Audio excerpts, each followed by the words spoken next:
Père, du Fils et du Saint-Esprit, un seul Dieu, Amen. Sermon du 5e dimanche de Pâques, le Christ, le chemin, la vérité et la vie.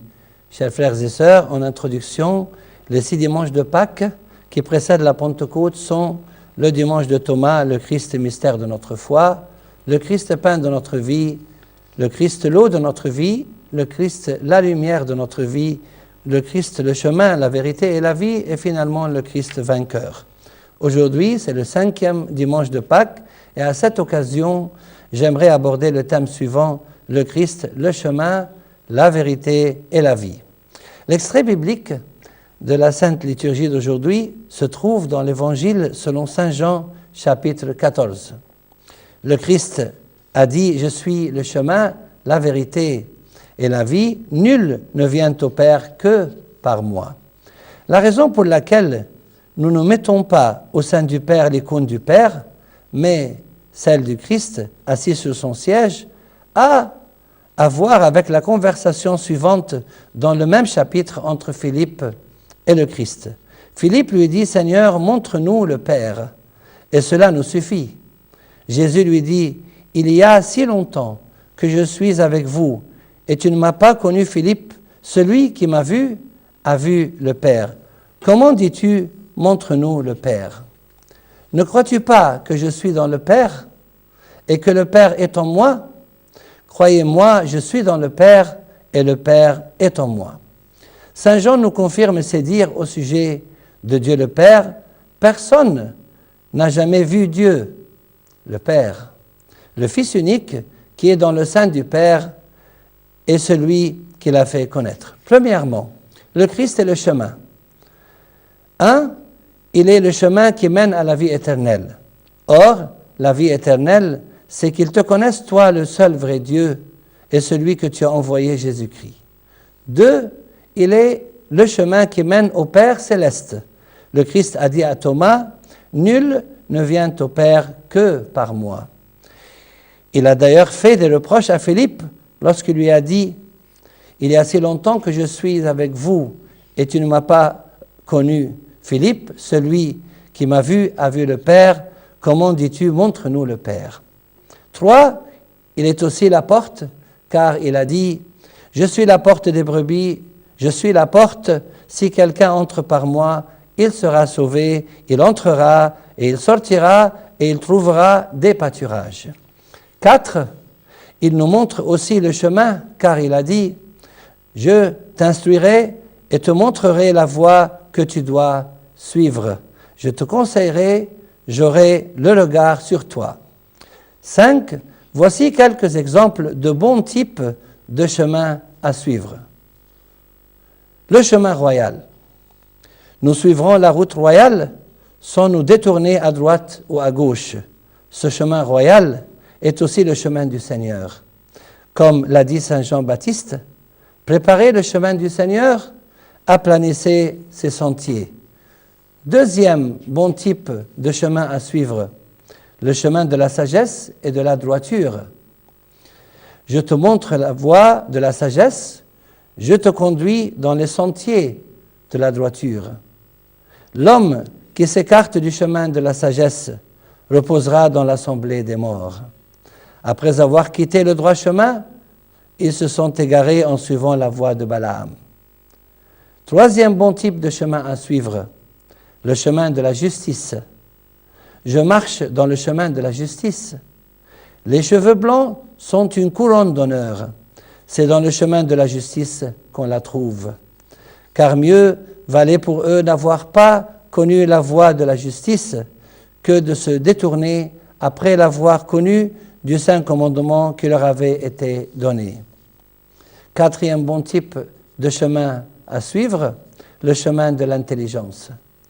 Quittez la stupidité et vous vivrez, et marchez dans la voie de l'intelligence. Cinquième bon type de chemin à suivre, le chemin de la vérité. Il y a eu parmi le peuple de faux prophètes, et il y aura de même parmi vous de faux docteurs. Plusieurs les suivront dans leur dissolution, et la voie de la vérité sera calomniée à cause d'eux. Mais il existe aussi un chemin qui mène à la mort, Telle voie paraît droite à un homme, mais son issue, c'est la voie de la mort. Voici quelques exemples de ces mauvais types de chemins. Le chemin des pécheurs. Heureux l'homme qui ne marche pas selon le conseil des méchants, qui ne s'arrête pas sur la voie des pécheurs et qui ne s'assied pas en compagnie des moqueurs. La voie des pécheurs mène à la ruine. Le chemin du mensonge. Éloigne de moi la voie du mensonge et accorde-moi la grâce de suivre ta loi. Le chemin de l'insensé.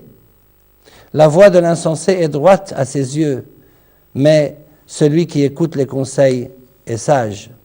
Quatrième mauvais type de chemin à éviter, le chemin des méchants. Le juste montre à son ami la bonne voie, mais la voie des méchants les égare. Cinquième mauvais type de chemin à éviter est le chemin du paresseux. Le chemin du paresseux est comme une haie d'épines, mais le sentier des hommes droits est aplani. Deuxièmement, le Christ est la vérité. Il est la vérité et c'est lui qui nous libère si nous demeurons en lui comme il l'a précisé. Si vous demeurez dans ma parole, vous êtes vraiment mes disciples. Vous connaîtrez la vérité et la vérité vous libérera. Si donc le Fils vous libère, vous serez réellement libre. Si la vérité vous libère et que le Fils, qui est le Christ, vous libère, il en résulte que le Christ est la vérité. 2. Le rôle du Christ dépasse celui de Moïse, car la loi a été donnée par Moïse. La grâce et la vérité sont venues par Jésus-Christ. 3. Dans le livre de l'Apocalypse, le Christ assume plusieurs rôles. Il est le saint, le véritable, celui qui a la clé de David, l'Amen, le témoin fidèle et le maître. Il est la vérité et en même temps il est le véritable Dieu, car les idoles que certains peuples adorent sont de faux dieux. Car tous les dieux des peuples sont des idoles et le Seigneur a fait les cieux. 4. Le Christ est venu au monde pour rendre témoignage à la vérité. Voici les paroles qu'il a adressées à Pilate. « Je suis roi, je suis né et je suis venu dans le monde pour rendre témoignage à la vérité. Quiconque est de la vérité, écoute ma voix. » 5. Nous aussi, nous devons marcher dans la vérité.